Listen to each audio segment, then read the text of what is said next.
They had a limited mission coming in. Their mission after the night that that a couple of hundred folks tried to overtake the command center, that wasn't good. That's why late that night, after getting the report, I made the decision to get them out there to provide that perimeter.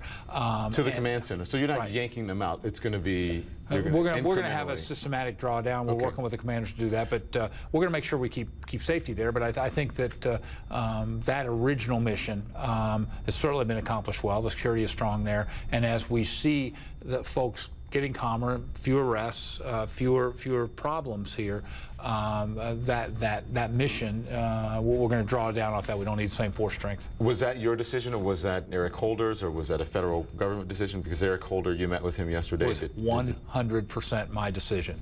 We're the state of Missouri. I've declared a state of emergency. While I listen to folks, make no mistake, those were decisions that I am responsible for, and while I will listen to folks' advice about them, I'm making them.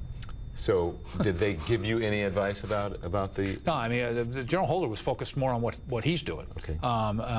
And when I talked to the president about it, we talked about kind of the in essence, the rules of engagement. You know, did they know about? Because it was initially they said that the White House didn't know about it. And there was some concern about that. I've not made a habit of picking up the phone at 3 in the morning and calling the president. You know, when we made that decision. So I did not instantaneously, as I did that. You know, call him, and that we did try to communicate early that evening that there were some challenges that looked like they were coming, but no, we talked to him after that decision was made. Decision, you said 100%. Did anyone advise you against sending in the guard? I'm not going to go through, you know, but although I'm saying in this job, when you're looking into and seeing your team there, and you see them come back from a night of very hard work, gunshot over their heads, Molotov cocktails, and pick a number, 100, 150, 200, trying to take over the headquarters, and they are still in their flak jackets in their command center, and they ask you for additional resources. There was not it was a clear decision. I want to read something to you because yesterday the only black governor in America, Massachusetts Governor Deval Patrick, really emotionally weighed in on the situation in Ferguson. And he said this, he says, "I am sick of it. I am sick of unarmed black men being shot by police." And he went on to say, while we've made a great deal of progress on race relations, there is still much more to be done. Is he right? There's clearly more to be done. Absolutely. When you see the issues of race and poverty and education and police, and you see some of these relationships break down across the country, and I think my good friend Deval is probably frustrated not only about watching this, but about seeing it in other parts. I'm not going to speak at his state, but we all know that the issues and actions that happened here, unfortunately, have happened in other cities.